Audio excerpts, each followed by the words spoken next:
Hello tout le monde. Je vais vous faire une petite présentation sur le sujet comment trouver la bonne idée de projet personnel. C'est vrai que le projet personnel, c'est quelque chose qu'on va souvent voir quand on est en reconversion ou étudiant, ou même quand on est déjà actif et qu'on veut, dans son temps libre, développer quelque chose. Mais souvent, on n'a pas forcément une bonne idée. Des fois, on va se dire, bah, on va faire une to-do list Pokémon, mais bon, tout le monde l'a fait, ça, c'est vu et revu. Donc, comment est-ce que on peut trouver une idée sympa, originale, fraîche? Donc là, en 30 minutes, je vais vous donner les clés pour faire ça. Voilà. Donc, comment trouver la bonne idée de projet personnel? Alors, un petit sommaire. Je vais commencer par me présenter. Ensuite, je vais vous expliquer pourquoi c'est intéressant de faire un projet personnel. Enfin, je vais vous donner les clés pour trouver une bonne idée. Et ensuite, on va faire un petit workshop de 10 minutes pour appliquer donc toutes les techniques qu'on aura vues ensemble. Alors, qui suis-je? Moi, c'est Serge Lasgoma et je suis développeuse full stack JavaScript. Donc moi, je suis un profil reconverti. Avant, j'étais dans le marketing. Je suis diplômée donc d'un master 2 en marketing d'une grande école de commerce et j'ai créé mon propre site qui s'appelle TropFinder. Alors, qu'est-ce que c'est TropFinder? C'est en fait un moteur de recherche de livres par Trop. Alors, les tropes, ce sont des clichés et des thèmes littéraires. Donc, par exemple, dans les films d'horreur, les clowns tueurs, les maisons hantées, ça, ce sont des tropes. Et l'idée, donc, je vais montrer rapidement le site. Donc, www.tropfinder.com. Hop. Donc, l'idée, en fait, derrière TropFinder, c'est de pouvoir chercher ce qu'on veut. Petit aperçu du site. Donc, par exemple, admettons, voilà, moi, j'adore les livres historiques. Hop. Et j'adore aussi les triangles amoureux. Ça, c'est vraiment ce que je préfère. Donc là, on va chercher et on va trouver tous les livres avec des triangles amoureux. Donc, par exemple, je vais cliquer sur ça. Et là, on a un petit livre. Voilà. Alors là, malheureusement, il n'y a pas de synopsis, mais si on prend ça, par exemple, donc là, il y a un petit synopsis et il y a tous les tags associés. On peut aussi trouver des livres similaires. Voilà. Pour revenir à la présentation, du coup, donc pourquoi faire un projet personnel? Alors, j'en ai un petit peu parlé au début. Le projet personnel, ce qui est bien, c'est que c'est une carte de visite, en fait. Donc si, par exemple, vous cherchez un emploi ou vous êtes freelance et vous voulez un petit peu présenter l'éventail de vos compétences, au lieu de faire une liste de tout ce que vous avez fait, vous pouvez faire juste un gros projet et qui va vous permettre donc de montrer tout ce que vous savez faire. Voilà. Et c'est un peu un résumé de votre portfolio, si vous voulez. Ensuite, c'est aussi un outil pour expérimenter. L'avantage, c'est que, comme on a vu avec la presse précédente, si vous voulez apprendre un nouveau framework, un nouveau langage, voilà, n'importe quoi, vous pouvez vous lancer dans un petit projet, ça va vous permettre de monter en compétences et c'est un petit peu ce qui est intéressant avec un projet personnel aussi. Et enfin, l'opportunité business, si l'idée, elle est super sympa, vous pouvez en faire un vrai business. Alors, du coup, le cœur du sujet, comment avoir des bonnes idées? On va commencer par ce qu'on appelle l'idée high concept. Alors, l'idée high concept, c'est en fait une idée qu'on peut résumer en une phrase simple. Si vous voulez, dans le monde de la littérature, des films, des séries ou même dans l'entrepreneuriat, la plupart des projets à succès sont des projets qu'on peut résumer en une seule phrase. Par exemple, des projets high concept dans le cinéma, ça va être Hunger Games. Donc, ce sont des adolescents qui s'affrontent à mort pour survivre dans une émission de télé. Voilà. L'iPhone, qu'est-ce que c'est? En fait, c'est un téléphone qui fait à la fois ordinateur, appareil photo, iPod et téléphone cellulaire. D'ailleurs, n'hésitez pas dans le chat à indiquer donc des idées de projets et concepts dans le cinéma, dans les séries télé, dans l'entrepreneuriat. Vous allez voir qu'en fait, il y en a énormément qui suivent cette ligne de conduite. Par exemple, si vous voulez, Les Dons de la Mer, Seul au monde, voilà, ça ce sont des idées high concept, le Truman Show, Squid Game, voilà. Alors, pourquoi ça marche? Alors, en fait, les projets à concept, ça marche bien parce que déjà, c'est facile à comprendre. Si vous pouvez résumer ça en une seule phrase, c'est qu'en fait, votre projet, il est, relativement simple, à expliquer et à comprendre. Donc, par exemple, Tropfinder, bah, comme j'ai dit, c'est un moteur de recherche de livres par Trop, une phrase simple. Ensuite, c'est facile à vendre. Donc si, voilà, vous essayez, de trouver un emploi et d'expliquer un petit peu votre petit projet, ben, vous pouvez faire une seule phrase et voilà, c'est compris. Et enfin, ça vous permet, vous, de, vous focaliser sur l'essentiel. C'est-à-dire que vous pouvez savoir, en fait, quel est le cœur de votre projet, quelle est la fonctionnalité clé grâce à cette phrase. Donc pour moi, la fonctionnalité clé, c'est le moteur de recherche. Donc je vais me concentrer sur, justement développer ce moteur de recherche, pour, pour justement, avoir un projet, complet et ne pas m'éparpiller, en fait. Donc oui, je vois, Lost, oui, bah, voilà, Lost, c'est un projet à concept, effectivement. Alors, donc pour avoir une bonne idée, donc, il faut utiliser les 2 parties du cerveau, donc la partie droite et la partie gauche. En fait, l'idée, c'est, d'utiliser, en fait, d'abord, en premier lieu, la partie droite, donc c'est la partie créative et ensuite la partie gauche, la partie logique. Donc pour cela, on va utiliser d'abord la pensée divergente. Donc l'idée de la pensée divergente, c'est, en fait, d'aller un peu dans tous les sens, de ne pas avoir de direction, de sortir toutes les idées qui nous viennent en tête. Voilà, l'idée, c'est vraiment d'avoir de la quantité, d'avoir, du frais, d'avoir de l'insolite, voilà, de générer plein d'idées et ensuite, dans un second temps, on utilise, en fait, la pensée convergente. Ça va être, la pensée donc qui va clarifier les choses, qui va donc sélectionner les meilleures idées, les catégoriser, avoir un regard critique, en fait, sur, ce qu'on vient de générer. C'est un petit peu le process qu'on va utiliser, pour, justement trouver des idées et ensuite trouver la bonne idée. Voilà, donc d'abord on trouve des idées, ensuite on affine et on trouve la bonne idée. Alors je vais vous présenter rapidement donc 3 techniques, de génération d'idées. Alors là, j'en ai écrit 6, mais je vais aller dans le détail pour les 3 premières. On a le brainstorming, le mind mapping, le concassage, les 6 chapeaux de Bono, l'association, le hackathon. Je vous invite, à regarder un petit peu sur internet, les méthodes, donc les 3 dernières que je vais pas présenter. Alors le brainstorming, je pense que tout le monde connaît un petit peu, ce mot. Alors, l'idée en fait du brainstorming, c'est vraiment d'avoir, un, comment dire? D'avoir un process visuel. Donc l'idée en fait à la base, c'est, d'utiliser des post-it qu'on va mettre sur un tableau, ou, sur, un mur et ensuite donc, d'écrire les idées qui nous viennent en tête sur, ces post-it. Ensuite, on va faire donc le tableau donc, on va faire pardon, l'étape, de passage en revue, des idées et d'affinage et enfin on va les regrouper en thèmes.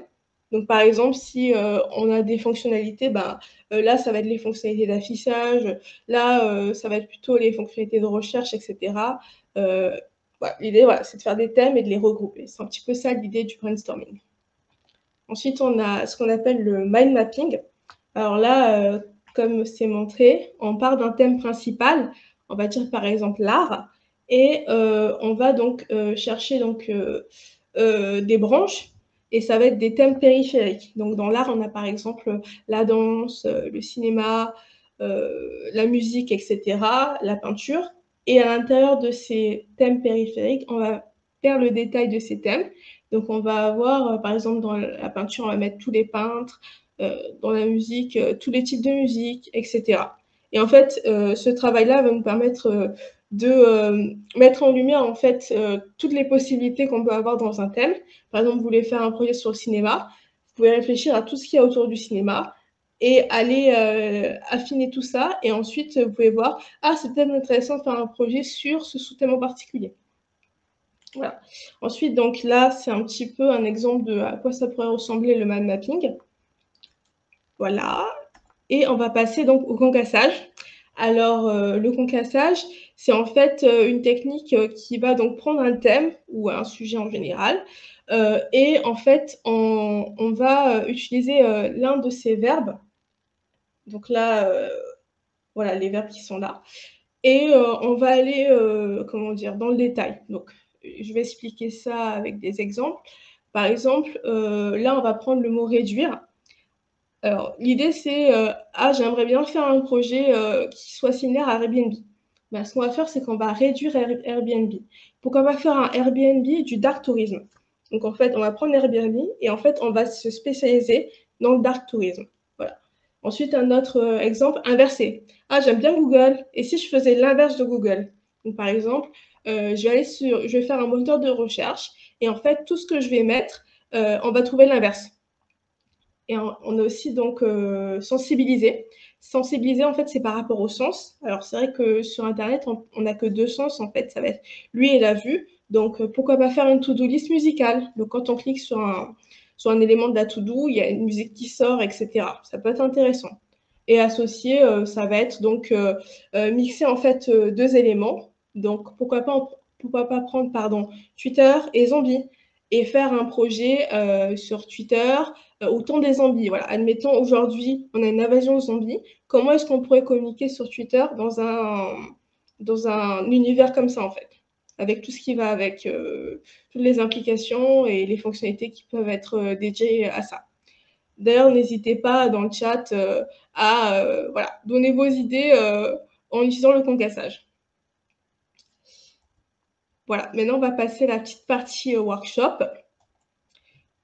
Donc, il y a le lien normalement qui va vous être donné, dans le chat et en fait, ce qu'on va faire, c'est qu'on va aller donc, voilà et sur ce lien et vous allez pouvoir écrire donc vos idées. L'idée, c'est, de mettre en fait, de faire une phrase, sur votre idée de projet, en utilisant donc, la méthode iConcept. Donc, voilà, une seule phrase et pourquoi pas donc les méthodes qu'on a vues avec le concassage, voilà, ça va être surtout le concassage qu'on va voir, et donc vous prenez donc une idée et vous utilisez, l'un de ces verbes, et vous l'exprimez en une phrase simple et bien sûr, si vous avez des questions, dans le chat, je vais y répondre. Alors du coup, il faudra, affiner ça. Alors en fait, oui, ça peut être intéressant, alors pas comme idée de projet, mais c'est vrai que moi quand j'ai fait, Trustfinder en fait, mon idée principale c'était, de trouver en fait des bases de données. Comment en fait utiliser une base de données? Je suis partie vraiment de la base de données. Je me suis dit: «Est-ce que, je vais utiliser une base de données de livres, de films, ou encore une API météo?»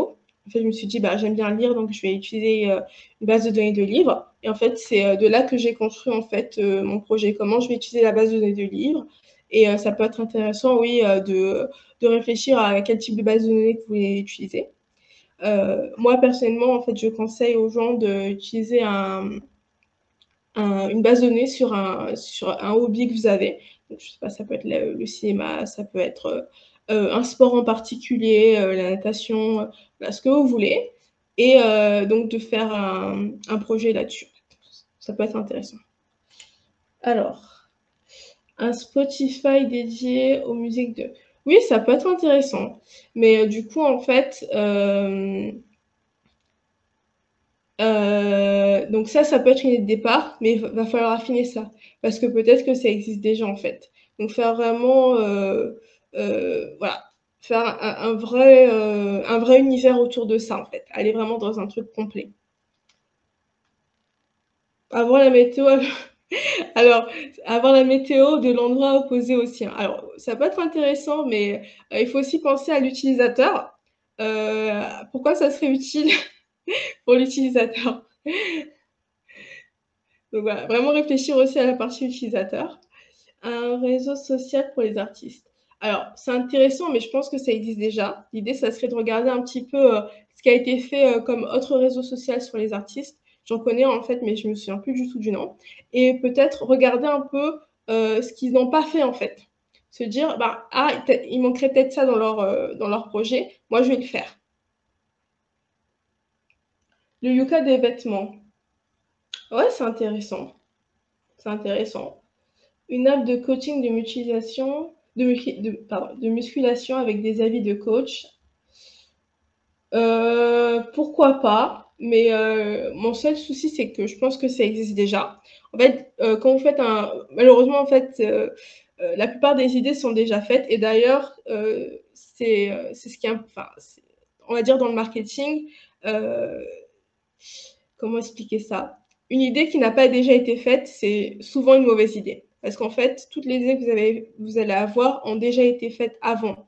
L'idée, en fait, c'est d'aller plus loin que ce qui a été déjà fait. Par exemple, moi, TripFinder, c'est vrai qu'il n'y a pas d'autre site qui fait ce type de fonctionnalité, mais il y a beaucoup de blogs qui ont fait en fait des fiches avec des tropes, etc. Mais il n'y a aucun site qui a vraiment fait ce type de fonctionnalité. Donc l'idée, c'est de regarder vos concurrents et voir qu'est-ce qu'ils ne font pas et le faire mieux. Le faire et le faire mieux. Alors, ouais, c'est intéressant. Un Shazam qui...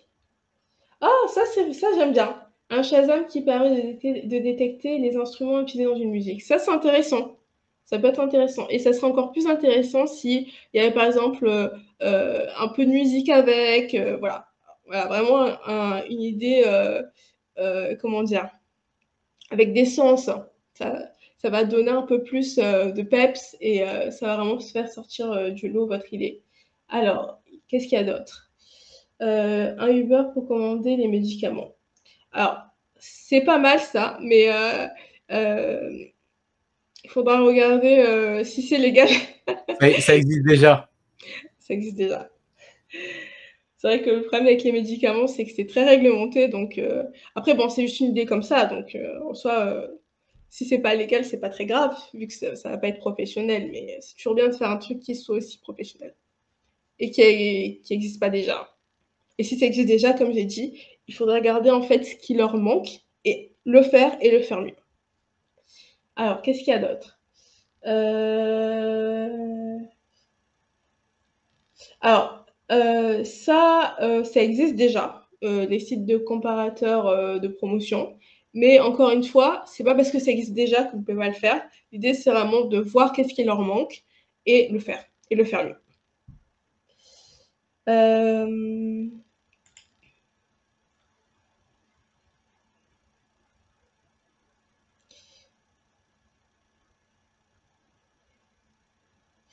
je regarde juste Après, en j'aimerais commentaire. rajouter quelque chose, si je peux me permettre. Il y a des personnes qui cherchent des idées pour monter un business et il y en a qui cherchent aussi des idées pour avoir de la matière à montrer à un employeur ou pour son portfolio. Donc, c'est pas parce que ça existe déjà que vous ne pouvez pas retenter de le faire, par exemple. Oui, c'est juste qu'en fait, je pense que c'est plus intéressant d'essayer de vous démarquer en rajoutant un truc en plus, vous voyez? Donc si ça existe déjà, vous pouvez faire l'idée en fait de rajouter un thème par-dessus, comme j'ai donné l'exemple du Twitter en mode zombie. Donc vous pouvez faire votre, par exemple, appli de muscu et vous dites, bah, je vais faire un thème super-héros avec. Voilà. L'idée c'est de le faire, mais d'essayer de vous démarquer en fait. Même si vous n'allez pas en faire un business, il faut trouver un moyen de vous démarquer, de rajouter un petit twist, parce qu'en fait, sinon, c'est vu et revu. Et les personnes, en fait, les recruteurs, les managers ne se souviennent pas de vous si ça a déjà été fait. Si vous faites un truc original avec voilà, un thème, par exemple, de super-héros ou je sais pas, un manga que vous aimez bien, ben, les gens vont se dire ah ben oui, je me souviens du gars avec le thème Batman. Voilà, ça peut être un moyen de vous démarquer. Alors, du coup, je regarde un petit peu.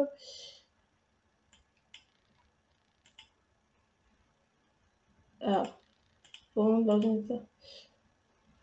je pense que ça existe déjà. Ouais, pourquoi pas? Ça, c'est intéressant. Une OS pour... Oui, ça peut être intéressant. Ah, j'aime bien ça. Dali, c'est intéressant. Un après-midi au bord de la plage. Ouais, c'est intéressant.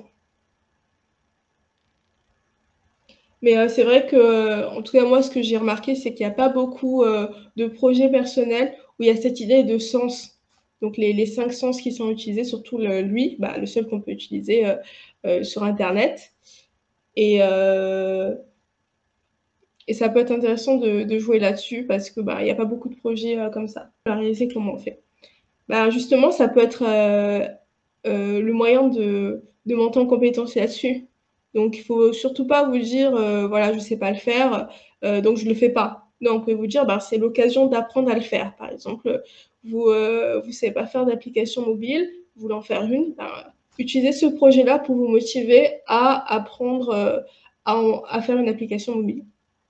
Un projet personnel, ouais, c'est pas seulement pour montrer ça des recruteurs ou pour en faire un business, ça peut être aussi l'occasion de monter en compétences. Voilà, voilà, il y a des questions là-dessus, effectivement, oui. Donc, le projet personnel aussi, c'est le moyen de pouvoir monter en compétences. Noter les clients des restaurants, ça peut être intéressant, ça.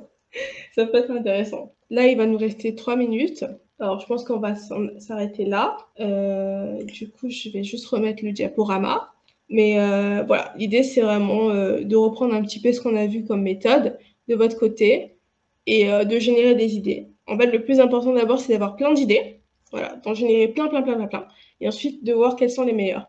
Et ce qui est bien aussi, c'est de demander un feedback à des personnes donc, autour de vous. Ça peut être vos amis, ça peut être des collègues, ça peut être sur Internet, donc faire un tweet là-dessus pour savoir si c'est une bonne idée aussi, parce que avoir un regard extérieur, ça peut vous permettre aussi d'être un peu plus critique sur votre idée personnelle, votre idée de projet personnel.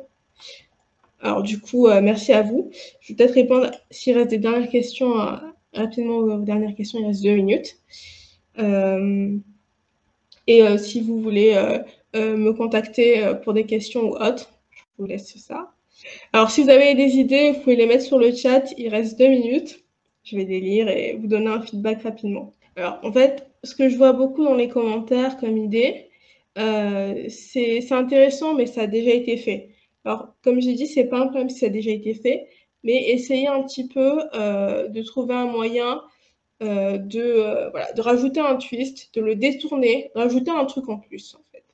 Si c'est pas une idée de business, hein, évidemment. Si c'est juste un projet comme ça pour montrer à des managers ou juste pour monter en compétence sur un framework, un langage ou autre, c'est bien de rajouter un petit twist. Ça peut être au niveau du design, ça peut être une fonctionnalité clé. Alors, Dropfinder, je l'ai fait en 1 mois et demi, en fait. Il y a des idées intéressantes dans le chat. Voilà, donc on arrive à la fin de cette conf. J'espère que ça vous a plu et merci à vous pour votre attention. Et maintenant, je vais passer le flambeau pour un autre sujet qui va être complémentaire au mien. Donc, comment trouver un travail après la reconversion.